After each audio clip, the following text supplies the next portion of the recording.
Good morning. Okay. Good morning. Everybody's lining up. Hey. Good morning. Is this the eager young face that's going to give us hope for Thanksgiving tomorrow and tell her inspirational story here? Oh, I hope so. Good morning. Good morning. All right. Let's get Dr. Trins a little closer to whatever he's talking into and his camera a little down. Like this? Yeah. And a little closer. He's a little too relaxed. If I come back, I'm a zombie. Like my zombie shirt.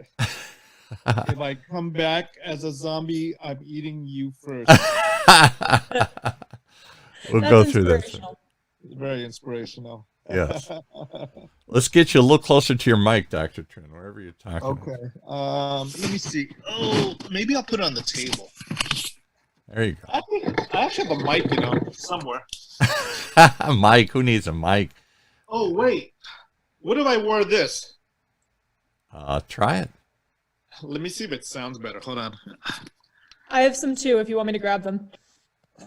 Hold on. Actually, is it Isabel? Yes, it's Isabel. And how do we say your last name? Tweet. Just like it sounds, just like it looks. I thought there'd be just something. Like a bird. Isabel Tweet. How's this? That's better. Better? Yeah. Okay. All right. Well, good. Well, today I thought when he said what you're going to do, I thought this is a perfect topic for Thanksgiving tomorrow here. We're all looking for ways to give back and be grateful. That sounds like the perfect thing. And we're always looking for stories. This is a storytelling medium. We're always looking for people to tell us stories. We're scared. We're stuck at home. Please tell me a story. Isabel was with me with Tongue Out last year in Vietnam. We did our medical missions work, and she was on our team. Well, we're going to go through all of that. Why, how, where, when, what'd you get out of it? So think of some good stories of what you saw there. Oh, absolutely. We have some. Okay. All right. Well, let's go a minute or two early then here. Since we're ready. We're rarely ready on time here. So Yeah, very rare are we ever ready. all right, let's do this then. All right, let me get this. Let's see here. Facebook. I have a new starting soon graphic that you'll see here. We're playing right now. It's nice. I saw that. Yeah, I like it. I like the graphic behind you. Yeah. Okay, so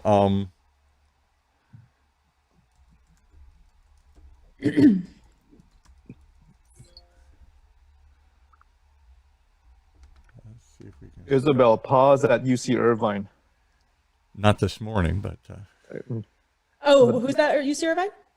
That's we just moved our Paul, student. our host here. He's Oh, the wonderful. office is actually UC Irvine, OC Talk Radio. Yep. That's what you said. So close to you. We're at the new Applied Innovation Center back in the research park there.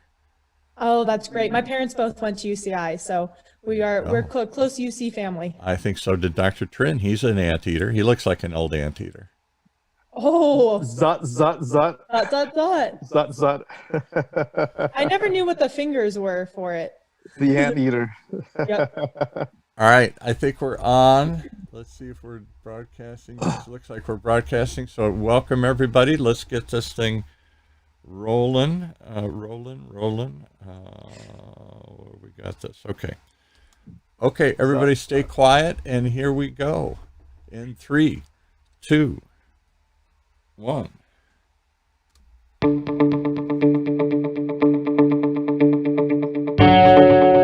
Hey, welcome everybody. It's time once again for another episode of Health Talks with Dr. Trinh, the one show, maybe the only show, that tries to make sense of all the noise and pave a clear path for a healthier life with the man who, he lives the healthiest existence I know, the only health advocate I know who walks the talk every day, Dr. Trinh. Welcome, sir. Good morning. Good morning. Paul, you didn't see the ice cream I ate yesterday, so Oh, don't disappoint me now. Come on. so I can't really say I eat the most healthy. Well, today you certainly do something that fits for Thanksgiving. We're all trying to find a way to be thankful tomorrow and to give back. you guys do that in a big way with this medical mission that you sponsor and put together called Tongue Out. Go stick your tongue out. And today we're going to have somebody who's going to tell us what it's all about to actually be there. Welcome, Isabel Tweet. Good morning, everyone. Isabel Tweet. Why don't you introduce her, Dr. Trinh? Who is this young, eager face that has joined these old, craggy old guys here on the show here today? Isabel is on our Tongue Out team, our Tongue Out medical team. She was with us in Vietnam, and my memory with Isabel last year is 9 or 10 p.m. at night, walking around the middle of Vietnam in pitch darkness, looking for this place that was selling, was it live cobra heart? Beating cobra heart. A breeding cobra What? heart to eat. What? As a delicacy. Yes, it was A, part of our mission. a work. heart that was still beating. How do they keep it beating once they've pulled it out of the cobra? Well, they do it directly at your table, and I'm almost a little thankful that the restaurant was closed, but it would have My been quite the goodness. thing to see. And So they good take a answer. live cobra and they cut out the poor thing's heart and they give you this little heart while it's still beating, and you're supposed to what? Eat it with a little salt and a little flavoring on it here? Anything to help it go down. Oh my Yeah, goodness. Yeah, it's keto. It's keto friendly. Yeah, it's really good. right. Yes. Oh my goodness! I never heard of that. I know in Japan. We'll go off the beaten path for a second. Talk about strange things or things that horrify us to eat. They have a delicacy, and it's a rather controversial one. It's a live monkey brain, and they do the same thing. They take a live monkey and they cut his skull off. He must be screaming and screeching, and you eat his brain seconds after he was alive. I can't imagine why anybody would want to do such a thing. Oh, well, now you didn't make me feel thankful. You made me feel sick to my stomach here. I can't imagine that. Perfect time for Thanksgiving as well, as I'm thinking about side dishes here. Yeah, a little cobra that heart. we're gonna make today. So why would you go, and why would your parents? I'm assuming they're normal, rational people. Why would they let their daughter? I would never let my daughter go to Vietnam to eat live cobra hearts in the middle of a third world. Why did you go, and why would they let you go? Well, the first 10 days of the mission were all medically oriented. I mean, we were working in orphanages with leprosy communities, just helping out rural populations, anybody who needed it. But Dr. Trinh decided to introduce me to the keto diet on our last night and invited me out for a celebratory dinner of congrats, you finished your first trip as a Tongue Out ambassador. And then I found myself in front of a restaurant where you eat beating snake heart. So I was slightly misled. Slightly misled. Yeah. But why would you yeah. tell us your background? What drew you to this? How did you find out about it? And why the heck did you go? Yeah, absolutely. Well, I found out about it through a family friend who has known Dr. Trinh now for years and is often visited on his mission trips. So I'm a pre-medical student at UCLA. I'm always looking for opportunities to learn about medicine in a lot of different arenas. So it's easy to get a volunteer position at a hospital, or I'm a medical scribe at an orthopedic surgeon's office. I've had a lot of experience in America and with very modern medicine, but I wanted to try to give back and also learn about how they do medicine in other countries. So I learned about Tongue Out and Dr. Trinh's organization, and actually got swept onto the trip very last minute. They were very kind, opened up a spot for me, and 3 weeks later, I was on a plane to Vietnam. Hadn't met Dr. Trinh before, but of course was very excited and pleased when I did. And I just learned a ton from the trip, not only about medicine, but about how great people are and how great doctors are for taking their vacation time, their time off to go and help out in these communities. Well, we're going to get into that in a minute here, but before we do, and before we ask Dr. Trinh to give us an overview of Tongue Out again, tell us what your parents said when you went home and said, I want to go to Vietnam. You know, they said, how do we get you there? They're incredible people. They're super supportive. Of course, they asked all the questions and everything short of having a PowerPoint presentation to show them of, this is how we'll be doing the trip. But they're super supportive and they want to get me to med school, and they were successful. I was just accepted to medical school and I'll be going next year. So right. everything worked out. Where are you going to medical school? What school? I have not decided yet. I'm waiting to hear back from other schools. But right now I'm looking at ICOM. It's a school in Idaho and it's one that's very close to me. I've spent a lot of time up there. So I'll be excited wherever I end up. Anywhere to go. All right. So Dr. Trinh, what the heck is Tongue Out? How did it start? What do you do? And why do you do it? Tongue Out. Well, our mission is to go around the world, stick our tongue out, and hopefully something good comes out of it. Kind of like this. Yeah. That? Oh, to the side. You got to do it to the side. Okay. Yeah, I see that's through like my a beard here. All right. style to it.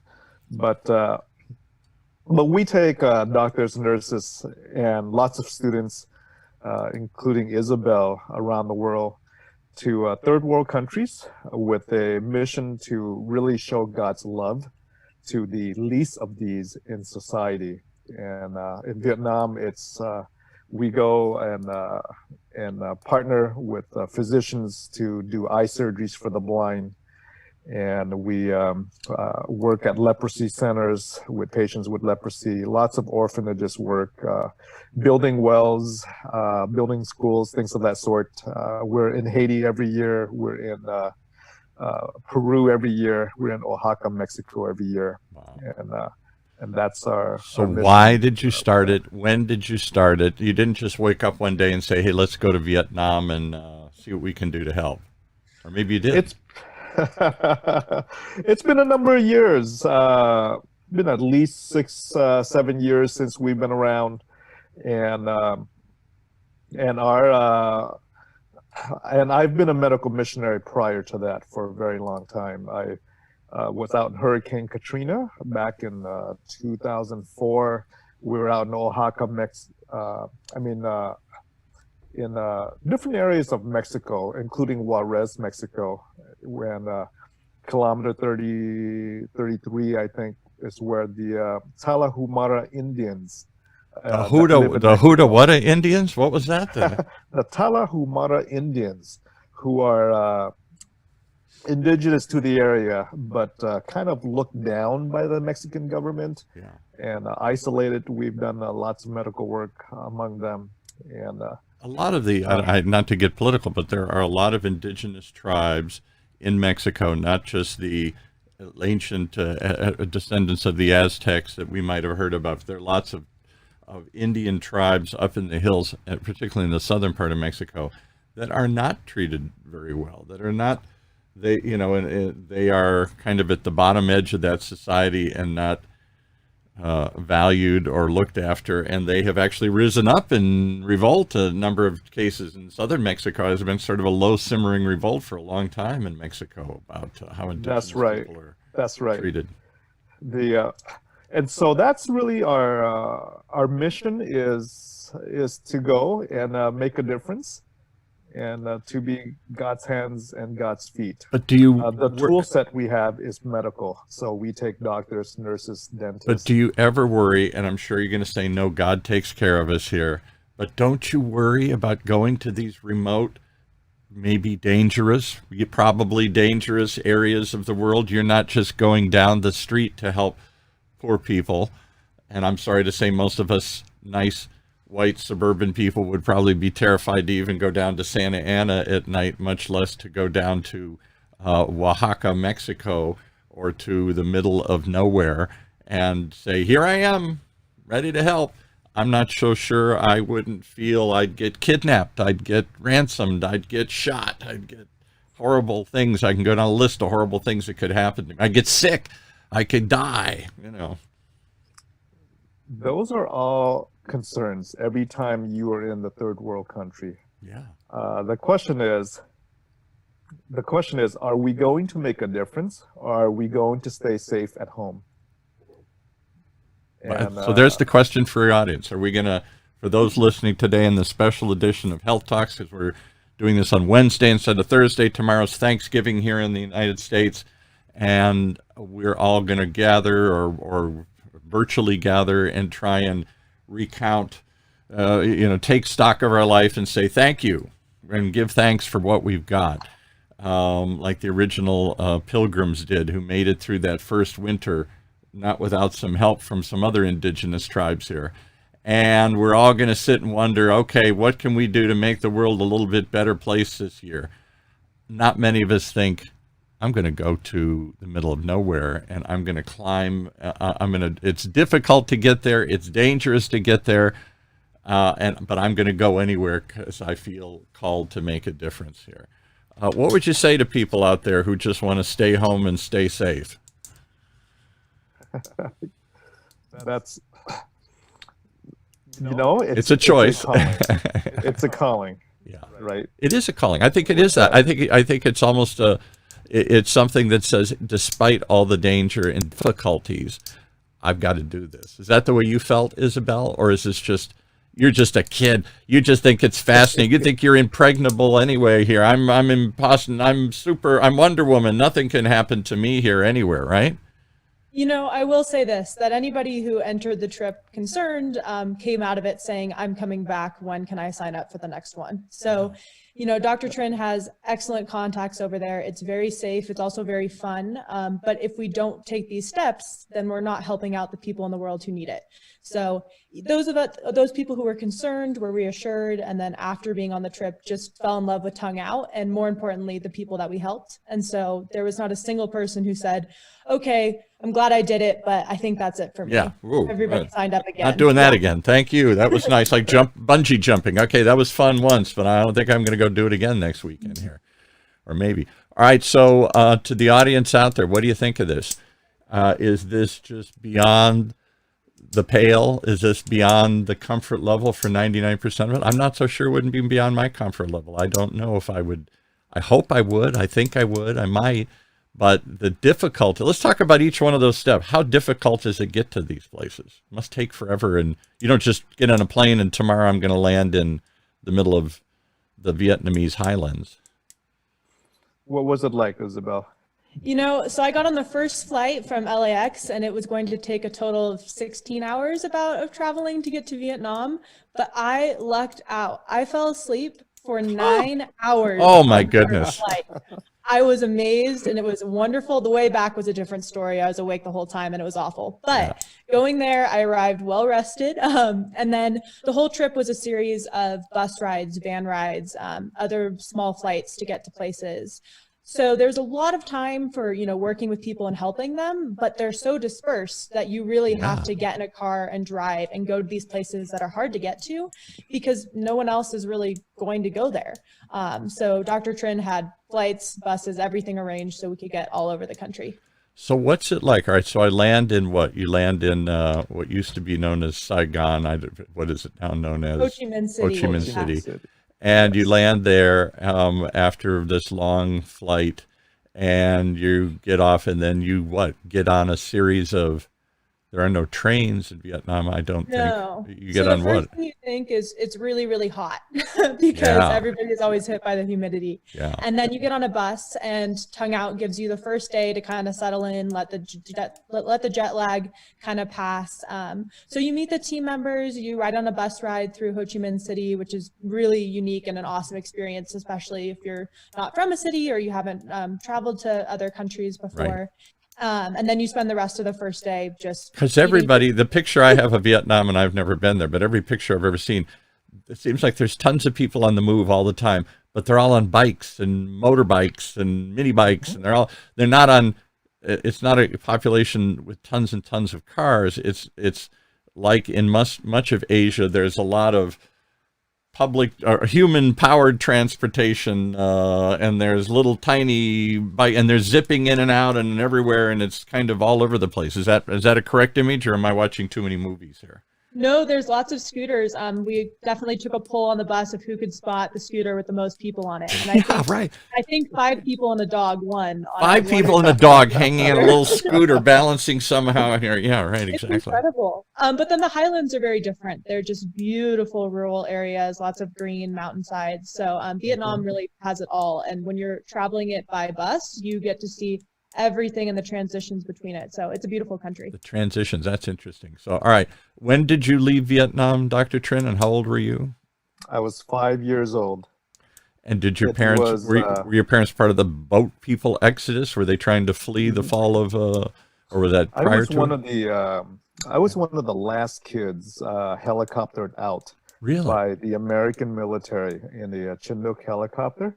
Oh, my And goodness. the war ended on April 30th, and we were helicoptered out on April 29th. Oh, my goodness. You're one of For those ones, them. you know, we all sat here and watched that image for those of you old enough to remember, and there aren't many of us old enough to remember, but I vividly remember the fall of Saigon, the fall of Vietnam after all these years of struggle, and the pain of watching these people desperate to get out, because the assumption was a lot of them are going to be killed, a lot of them are going to be imprisoned. They've been fighting the communists for all this long, and the communists have won, and they're going to take revenge, and they're going to exact a price for those who fought against them.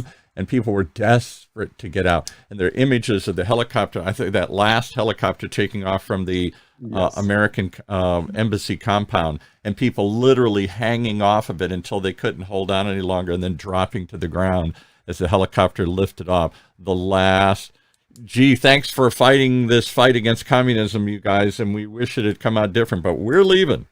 It's over, and you're stuck here. That must have been horrendous. As families were ripped apart and the nation was ripped apart, and the giant Vietnamese exodus that turned into this Orange County into the largest expatriate community outside of Vietnam. I think San Jose and Houston are close, but there's, you know, all of that little backstory there. So you left and came here. Why go back? Why I would think I'm not ever going back to that lousy place. After, you know, I mean, not that it's a lousy place, but your parents must have felt, you know, we're Yes, abandoning yes. this, and its life has changed, and we're not going back there.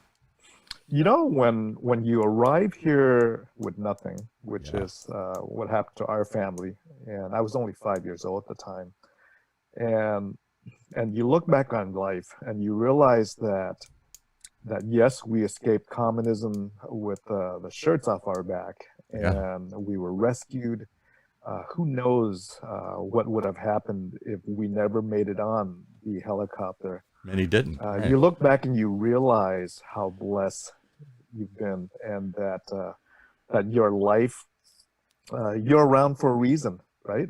Saved by God for a reason, There you go. and that reason isn't just to live the American dream and to make a ton of money and to collect assets. And so we are here for a reason. And You remind me as we talk, we've just gone through Yeah. Memorial Day and all these other holidays. And my late father fought in World War II. And, you know, you watch the movie Saving Private Ryan. I know we're veering wildly. I'm drawing some wild analogies here, but the whole theme of that movie at the end is, why me? Everybody came to save me. All my brothers died. This mission, I'm not giving away the story, but the whole idea is that his 2 or 3 brothers have been killed. And so they've sent a group, no more. We're not going to ask any more of this family. So we're going to send a whole group of men to go find this Private Ryan and save him, Saving Private Ryan, except in the process, they all die. And so Private Ryan's like, oh my God, why me? All my brothers are dead. All my family is dead. Everybody who came to save me is dead. Why me? And he looks to his wife and he says, tell me I lived a good life. Tell me it was worth it. Tell me if I was chosen to save, tell me I did something good with that. And it sounds like you did the same thing here. All right, so now you're in Vietnam. And why do you go back to the Highlands? Is that where you're originally from, or? we go back to areas that is unreached, Yeah. areas that have no access to healthcare, areas where the folks are minorities. We often we've gone back to the Hmong people. I was going to who say live it's in the spelled island. Hmong, but it's Hmong, Hmong. and there's a we've large done that, community of them here. Actually, the girl who does editing for us, her parents are Hmong, really? and she has talked a little bit, a few times I've asked her about that exodus of how because the Hmong were tribal people that fought with the Americans against the communists and paid a price because they weren't airlifted out. And so they are in remote areas. I guess this is the Highlands or mountains, like in the central part of Mountains. Vietnam. Right. That's where they lived. Right. Yes. Isabel, what are some highlights of your trip. What are your memories? Or that low stand light. out? Tell us a story. What was? Give Yeah. us some stories that puts it into perspective. You know, what's truly what I was worried about going on the trip was the language barrier. I Yeah. speak basically no Vietnamese. I have a friend who's Vietnamese and taught me just a very few couple of conversational terms that I used sparingly.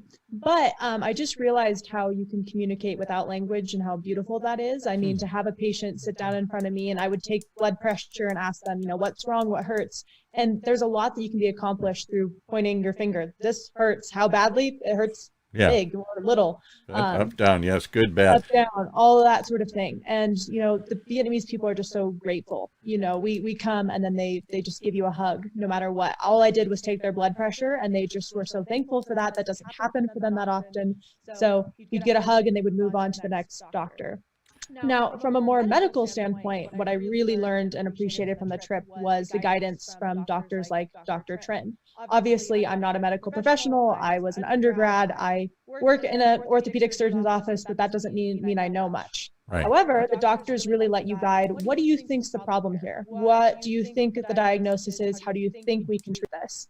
And luckily, because of the language barrier, there's no problem with me speaking in English and confusing the patient of what their condition is. Right. So, You're not trying to. Are you saying it's this? Are you telling me it's this? Oh Exactly. yeah, that's what it is. That's what it is. exactly. So I would just relay to, you know, Dr. Trinh or whoever else I was working with, hey, I think this might be what's wrong. Maybe we can treat it with this. And then he would guide me of, yes, you're right. No, you're wrong. And then convey the correct information to the patient. So that was really, really awesome to see. Not only So the medical tell stuff, me a but story, though. You tell me what it was like. Tell me a story of some little girl that there must be somebody you remember, a little girl, little boy, an older man, somebody that you saw that still sticks with you.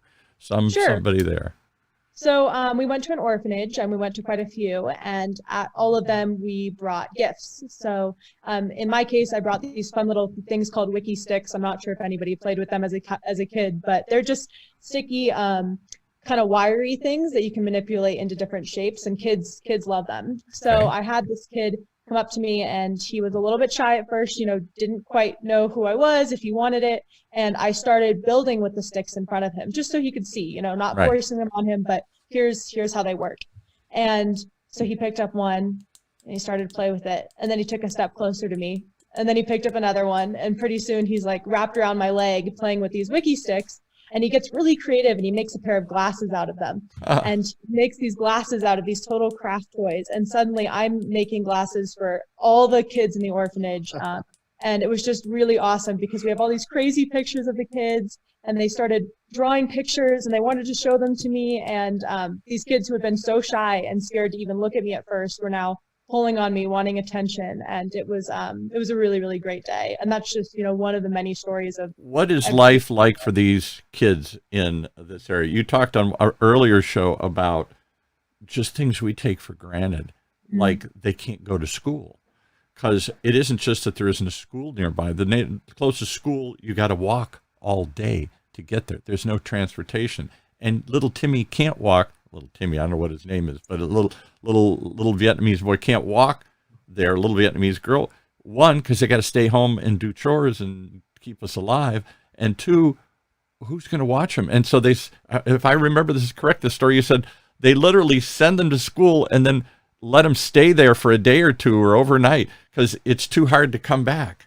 And just walking to school is over bumpy, craggy, beat up, jungly roads or something. Talk about what their life is like, these people that you go to serve, because I don't think we can picture it. You know, for the orphans, it's even tougher than just the other kids. And the reason for that is there's obviously so many kids and not enough care. So even Right. though all the people, all the employees that we met at the orphanages, all the monks were really caring and loving, there's just not enough of them to make sure that every child gets the care that they need. So there is a lot of fighting within the orphanages. There's a lot of hiding what you have and making sure that Yeah. you keep it, it's yours. I mean, these Wiki Sticks, this is a pack of 100 Wiki Sticks that I paid $5 for, and the kid will hold on to one of those with their life. They'll hide it in their pillow, they'll hide it in their shirt, anything to make sure nobody else gets it. And then Dr. Trinh can tell you more about this, but unfortunately, when they reach a certain age, I think it's 16, but correct me on that if I'm wrong, they're no longer able to stay at the orphanage, Yeah. and they have to make a decision of whether or not they want to become a monk and stay and care for those like themselves, or if they want to be released into the real world, which is as brutal as it sounds. It's, opening up the door, and there's just not a lot of pathway programs for these kids. Yeah, right. to You're be on the set up. street tomorrow. Yeah, exactly. Yeah. Oh, okay. All right. And these kids, so they're orphans. Are there lots of orphans? I know after the war, the war, is it still called 50 years later? The war, there were lots of kids that were displaced, parents killed, parents taken.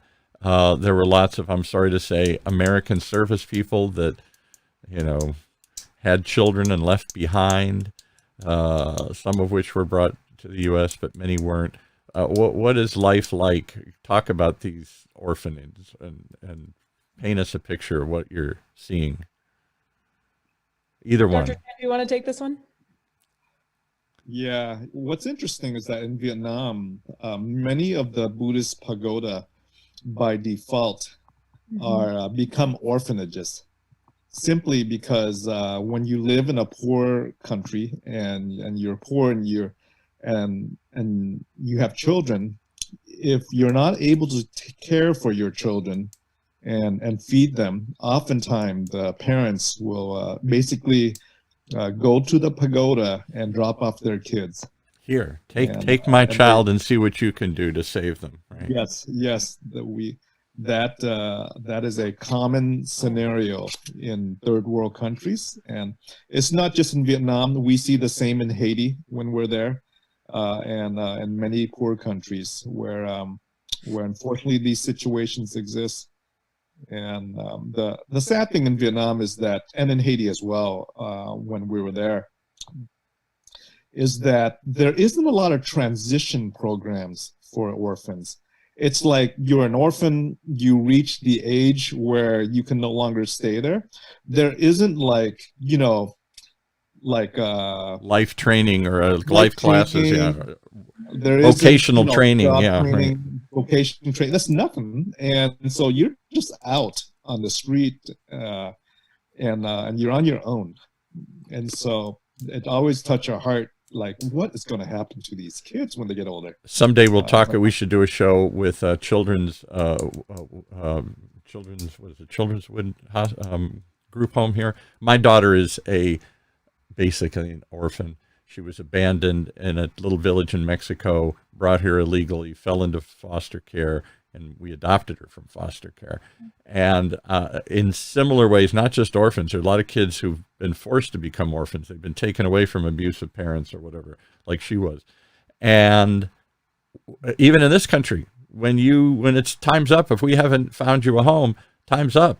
And they give you a little check for $100, like getting out of prison, and they show you the front door, and you're on your own from that moment forward with nobody, no family, no support, nobody to teach you, mentor you, train you. It's hard to imagine throwing kids out. And in a lot of third world countries, maybe even here in first world countries, there are lots of kids living on the street. Are there kids that are just living wild, surviving? They didn't go get the privilege of going into an orphanage. Their parents died or left or disappeared, and they're just living on their own from 5 or 6 or 8 years of age, eating garbage or whatever. There are. We see that in Haiti. We see that in Peru on an annual basis. And so how do you get these kids almost like wild animals to get them to come out of the woodwork and say, trust us? Because they don't trust anybody. The funny thing is the kids in Haiti, they when we're there, they would run up to you and hug you and befriend you. The kids in Vietnam, they're very shy. And it takes a little bit of time to kind of warm up. You take out your toy and your little balls and your different things and your arts and crafts. And it takes a little bit of time that the Haiti kids just run up. Is everybody happy to see you there? The assumption is that they'd be happy to see you there, but maybe they're not. Maybe you're messing with local superstitions, or maybe you're telling them things that the parents don't want them to hear about, I don't know, something. about. No, usually when you're carrying gifts and toys, kids trust you pretty quickly, and they tend to like you. I mean, how did the adults and everybody else treat you? Are they, well, thank you for coming, or are they worried or hesitant or doubtful? They're pretty appreciative. The locations we go to are often locations that we've been to before. So there's a trust that you built up over time. Relationships with many of these orphanages. Any bad experiences? Anybody say, "Get out of here. We don't want you here. You're teaching them something that maybe there's a superstition that you're saying, oh no, don't do this and don't do this." And then we haven't had any negative experiences. So there are times where we show up and the kids are like, "Oh, they're at school." Oh, sorry, they can't be here right now. Yeah. That's happened before, and we partner up with. We always partner with other organizations to come alongside. 7-Day Hero with Jerry Huson is often with us in Vietnam, and we have local partners in Vietnam that will show us around. They live there. They're Vietnamese, and so yes, we never go alone. We're always in partnership with other. So we're talking about Thanksgiving and giving thanks. What does it, when you come back, I'm not trying to put words in your mouth, but it must make you feel thankful for what you have and thankful that you can give. I mean, talk about the after effect on you. No, the most thankful I felt in Vietnam, which is really what stayed with me after, was we visited a community of people who have been affected by Agent Orange. It's still in the water supply in Vietnam. You're kidding. And it is 50 years later, that chemical defoliant that we couldn't see the soldiers, so we said, let's just wipe out the jungle. That was a brilliant idea. They dropped this Agent Orange, and it just killed everything it touched. Yeah, so I'm an American. I'm a white individual walking into these communities. Feel like part of the reason why these people are affected. Yeah. And they're still so grateful. I mean, it is heartbreaking to see a 16-year-old boy who is so underdeveloped that all he can do is, lay there on the floor. And that is really, really tough to see. And it's about as grateful as you can get. Oh, boy. But what I will say is that something really beautiful happens in these communities. They group together young kids, people affected by Agent Orange, and elderly people all in the same community. So there's lots of care and love and support between the different groups. So you just see these 6-year-olds who may be orphans or foster kids or something like that, interacting, playing games with the elderly people. And then you see the elderly people taking care of those who are affected by Agent Orange. And one of the most touching moments of the trip for me was I had a very good friend on the trip, and he walked into the room and he saw these people laying there who at first it's really hard not to be shocked. And you don't want to look shocked. All these people are beautiful. There's no reason to make them feel different. Right. But it is really But to us, it's shocking. Yes, right. To us, it's shocking. And he just laid down on the floor next to one of the kids and, wrapped him in a hug. And that kid just started crying. They were so grateful to have just this physical touch and love. So that is something that it's really hard to see, but makes you so thankful for not just the big things in your life, but the little things. Being able to sit, talk, breathe, eat, all those things on my own is just really incredible. And then to be thanked by the people in that community for me being there is very, very crazy and very, very humbling, because I'm the one with everything and yet they're thanking me. Wow. Well said. Wow. Okay. What do you get out of it, Dr. Trinh? Just makes you, it's just a good deed? You get a little checklist on that trip to heaven here, or is it, I always say when you give, you get more than you receive, but I don't know if that's true. Well, what I get out of it is a bunch of smoke alarms going off right now. Yeah. I'm sitting here. Well, they're trying to silence the show here. I don't know what it is. They're trying to keep this. Yes. Well, while your smoke alarm is zapping you going somewhere here, I gotta say it's an amazing story. Turkey. It's the turkey that's going off. Oh, the turkey's being cooked right now here, and it's going off. What do they have to be thankful for? I guess, we say we have so much and they have so little, but they have themselves and their family and life. And, what is it that they value and give thanks to? It's that Eastern ideology of family first and Yes. taking care of everybody in that love and close companionship. I mean, a lot in the Western world, we value the material goods and the things that Exactly. we get. And so it's really beautiful. And, you know, they still have that thankfulness for things that we don't understand here as much in America. And I think we can learn a lot from that. So it's really beautiful to just see how much they appreciate people and good deeds over just the stuff that we get. Yeah, it's not who has the most toys or the most stuff or the most accomplishments, but that's part of our DNA here in this country here, is to measure people that way. All right. Well, what else would you like to talk about? Tell me some more stories. You guys just talk about it here. I want to pause. So, Isabel, if you don't mind me asking, how old are you? I'm 21. So, Pa, Isabel is 21. She's been to Vietnam. Obviously, she loves kids. She loves orphans. But it doesn't end there. I want her to talk to you about autism and the project that she is doing right here in the United States. Really? Okay. Children with autism. Okay. You've established your own sort of nonprofit or passion project here? Right. Passion project's the perfect word for it. After leaving Vietnam, I really started to ask myself, you know, what more can I do? And unfortunately, with COVID, all the tongue out trips were canceled. We can't go anywhere this year. So I had some free time and I said, well, this isn't an excuse to do nothing. What can we do here in the States? So back in March, I joined an MIT hackathon, which is just a weekend-long project with MIT to try to come up with ideas of how do we combat challenges caused by COVID-19. So I applied, I was accepted, and I came and I proposed this idea for how do we help kids with autism right now? Because there's a lot of kids who are on the spectrum who are stuck at home, as are the rest of us, but their behavioral and social skills are really affected by this. I mean, it's hard enough for you and me not to see family and friends, but that is essential for keeping the social skills up for kids with autism. Mm-hmm. Otherwise, they pull back into their own world because they can't handle the stimulus and the sights and the sounds and the inputs, and they don't process this stuff, so they have a tendency to just shut down. The typical image of an autistic child is somebody very withdrawn. Exactly. And that gets even tougher than when things open up and we have to go back into, for lack of a better term, the real world.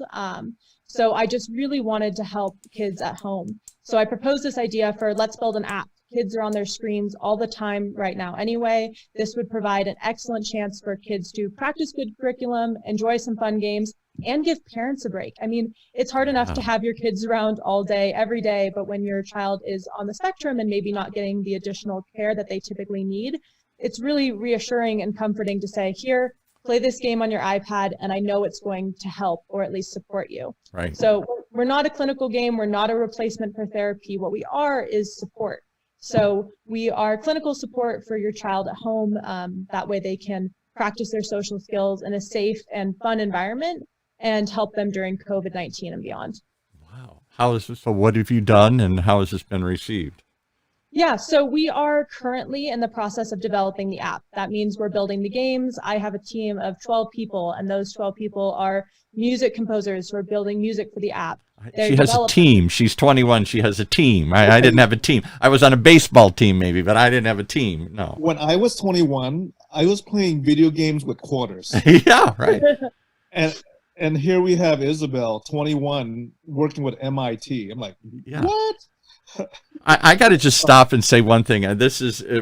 Much has been said about your generation, Isabel, the slackers, the hackers, the entitled few, who've never been through challenges. You didn't go through a war. You didn't go through Great Depression. You didn't have the challenges. So what's the big deal?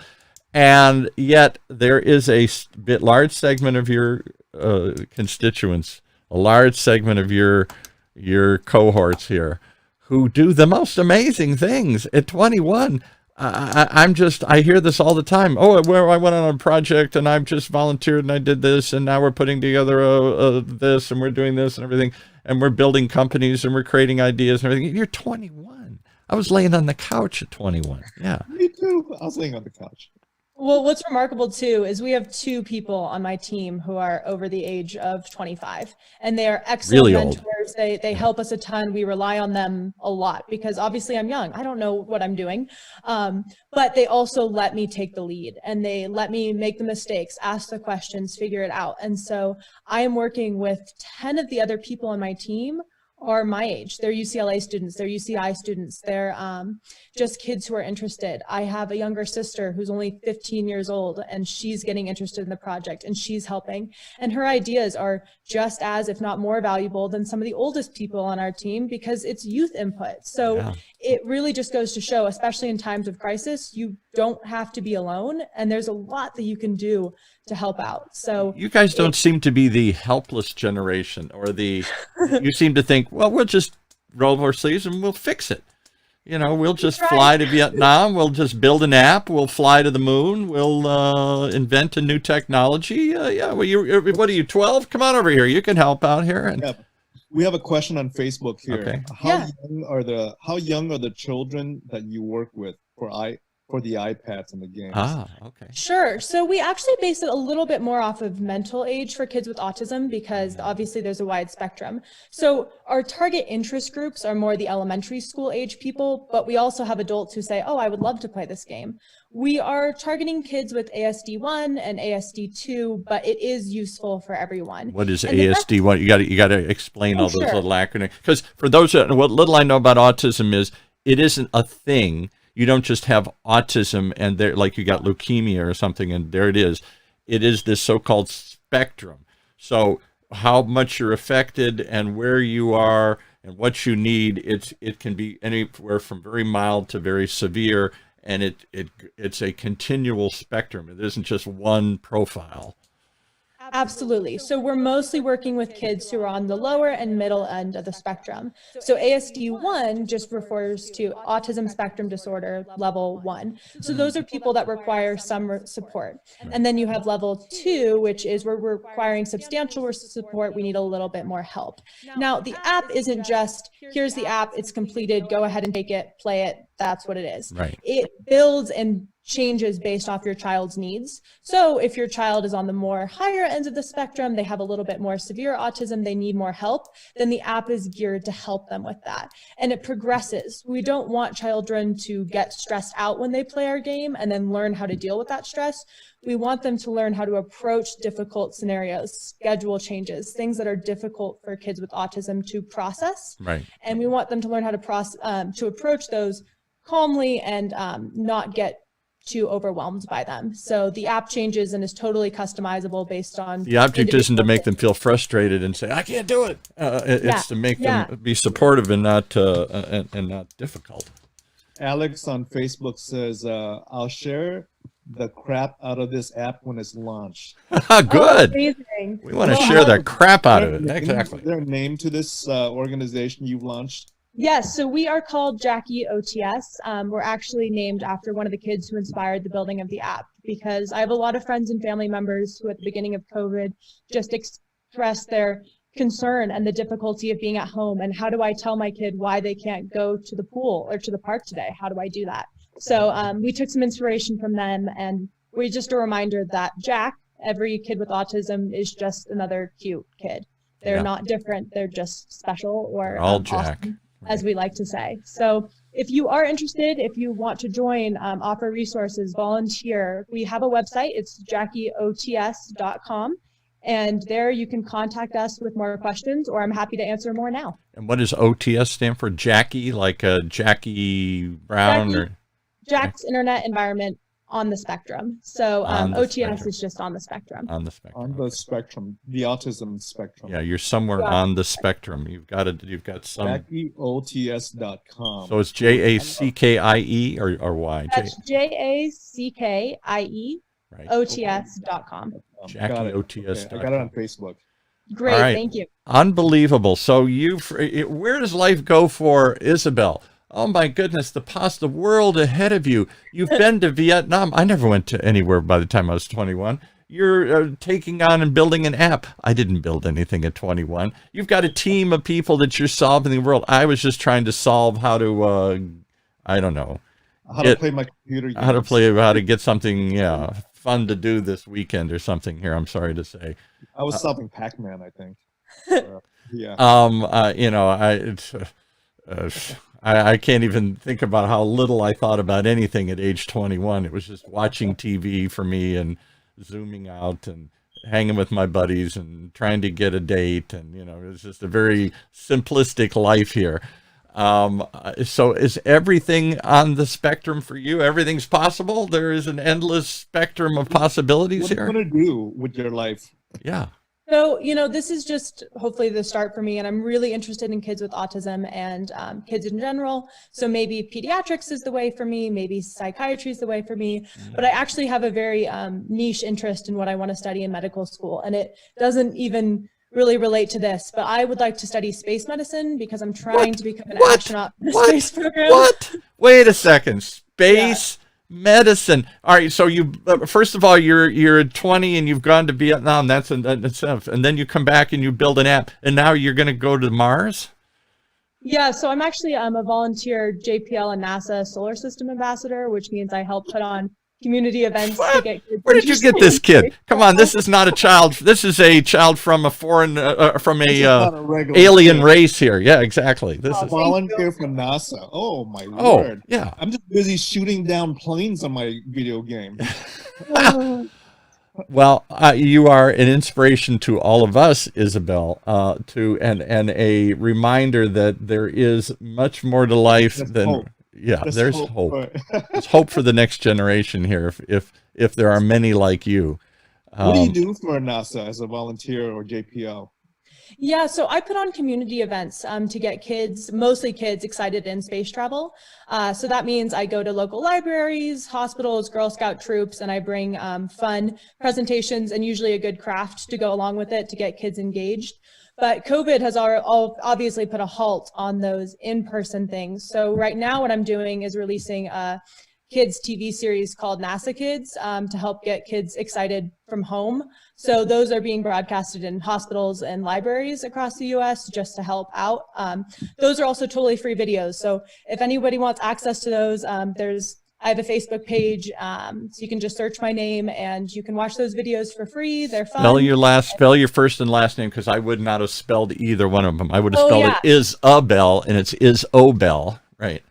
So it's Isabel Tweet, Isobel, last name Tweet, Tweedt. So there's an extra letter stuck in there. It's Tweet with a D in it, and it's Isobel, not, I always spell Isabel. It's Isobel. All right. So, all right, Isabel Tweet. Final thoughts as we get ready to wrap this up. Got a question here. Nurse Ethnia is asking, is the app available globally? My great nephew Noah is severely autistic. So we will be releasing it on the iOS store, and we're hoping to do that in February. So when you release an app, especially one like this, where you're helping kids with autism, you'd have to go through a lot of steps and processes to make sure that it is helpful and also safe for kids to use. Right. So that means in early January, we're going to start beta testing, which means we give the app to a bunch of kids and we say, hey, play this app. Do you like it? What do you like? What don't you like? Is it working for you? So if you are out there listening and you're interested in offering just your thoughts on the app or having your child participate in beta testing, we are asking parents to interview and tell us, here's what my kid needs. So if you want to see your interest in the app, go ahead, go to that website, jackieots.com, contact us, and we'll set you up. We'd love to hear from you. And then hopefully we can release that app on the iOS store globally in early February. How did you fund this thing? Where's the money come? This is all just volunteers, or have you raised money to do this?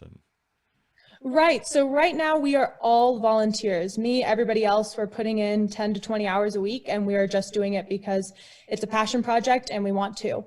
That being said, this process is going to take money. So we are starting funding right now, and that funding is going to go directly into the app for legal fees, developing a user agreement, thinking and getting help from more clinical psychologists and behavioral therapists. all of these things that are separate that you don't really think about needing to release the app. Is there but a are very, danger very in doing this? Will parents sue you and say you didn't help me? You screwed my kid up more, and are you, that So it wasn't a good thing, it was a bad thing, and I'm coming after you? So there's no danger in that we're not saying we're a clinical app. We are not saying that if you use our app, your child will improve. What we're saying is if you use our app, this will support their skills and help them maintain the things that they learn in their therapy sessions at home and when they don't have access to talking with other kids. That being said, we're taking every step to make sure that it's clinically safe. The process for that works is originally we follow a framework for games that's been approved by the National Autism Society. And we say, okay, does this game follow that framework? Yes, great. Then we build the game and we make sure that everybody building the game is keeping that framework in mind. And finally, once the game is built, we show it to a clinical psychologist for final approval. Yes, this goes along with what you plan to do. Yes, this should be safe.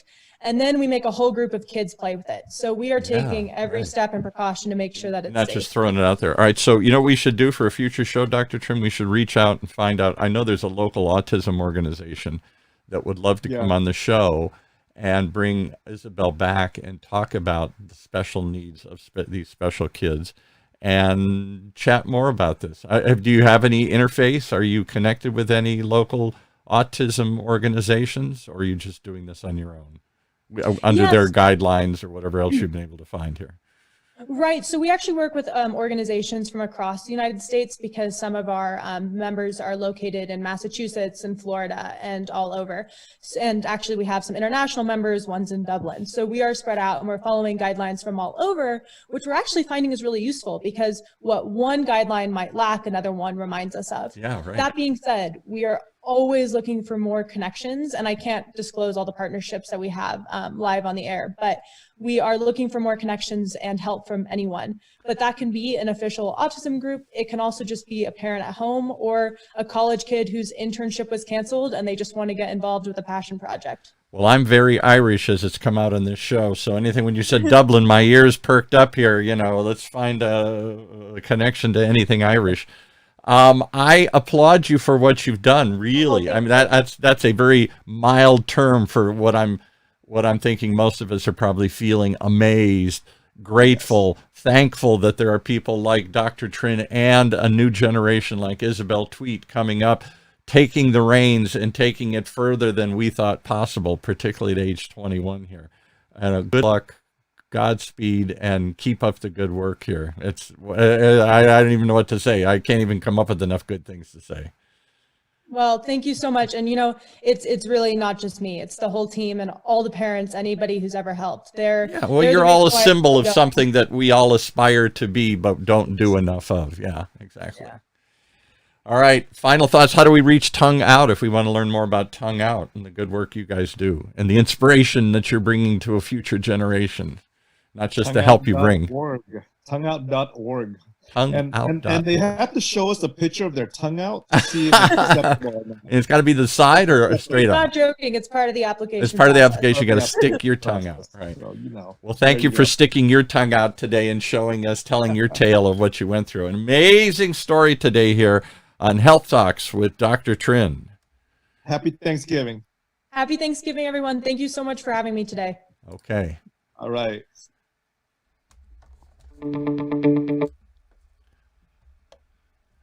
Let's see here.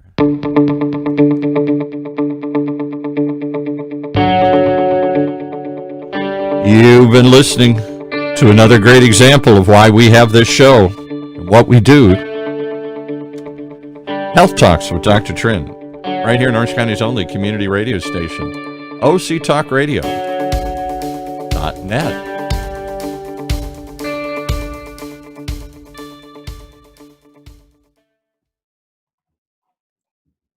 Good job, Isabel. Oh, thank you. Thanks so much for having me today.